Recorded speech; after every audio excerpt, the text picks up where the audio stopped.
Hello fellow collectors and welcome to Long's Toys. Today we have two Ultra Action figures to take a look at. These are both forms of Zero.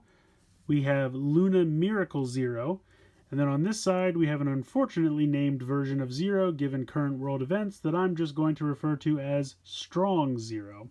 So I will be the first to admit that I am not very familiar with Zero's backstory.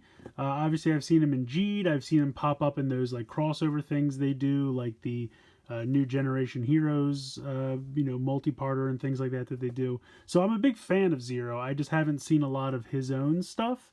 So I know he didn't technically have a show or a series the way everyone else did, but he had a lot of like web content and crossovers and movies and things that I think at one point they hodgepodge together into a series, but he didn't have a series in the traditional sense. But definitely a very cool Ultraman, definitely a big fan of Zero.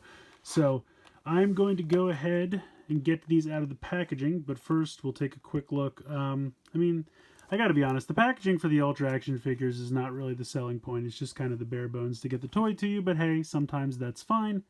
You do see a picture of the figure on this side, on the front, which looks pretty good. Very minimal in the back. It's mostly the warning stuff. And then over here. So I'm going to go ahead and get them out of the packaging, and we'll take a closer look. So here they both are out of the packaging. I think they both look pretty cool. It kind of looks like Zero didn't really get new forms as much as he just got new color schemes. Just for fun, here is the normal Zero figure. And you can kind of see how they all have that like same X's on the abdomen. Then they have the silver streak that comes down the sides, gold in this guy's case. So they all really have the same kind of overall design. It's just kind of like a color swap, different color palettes and things, which is not necessarily bad. You don't always need to have a completely new form or new armor or anything. Both of the color schemes look pretty good. I'm leaning more towards the blue one. Blue is my favorite color, so I'm a little biased, but I always like a lighter blue, darker blue, especially with silver. Silver always works really well with blue. Nice paint here on the eyes. Got some gold paint. They have a little green paint there for the head jewel. Some nice metallic blue here for the horns, I guess, for lack of a better term. Articulation-wise, head is on a swivel. It might be a ball joint, but it's very limited front and back. Definitely more side to side.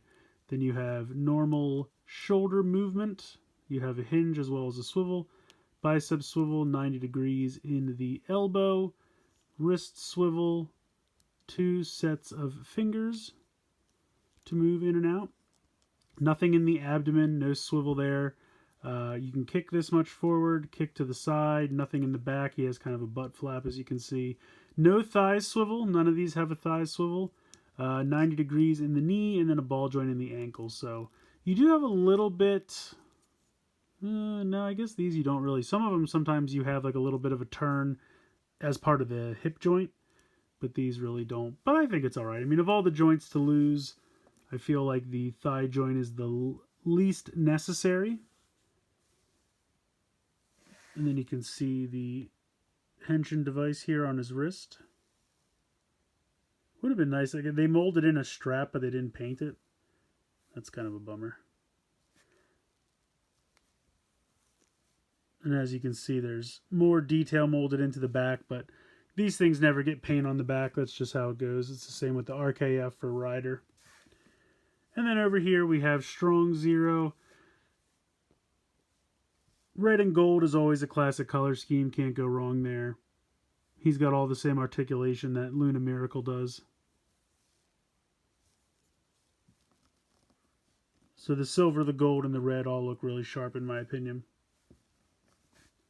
And then just for fun, here's Zero again. Here's Zero Beyond. So we can get all of his crazy forms. Big old Zero group shot. So that's pretty cool. So I like these. They're fairly simplistic.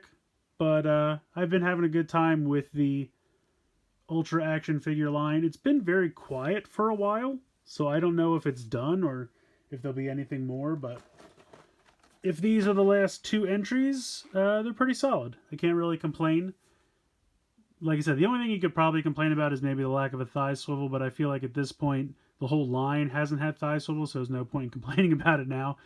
They're good, reasonably priced little action figures, and I think they do well, because otherwise all you've really had is either figure arts or vinyls, and these are a nice happy medium. So that's going to do it for this one. Please let me know what you guys think in the comments below. Please like, share, and subscribe. Hope you guys enjoyed the video, and as always, thanks so much for watching.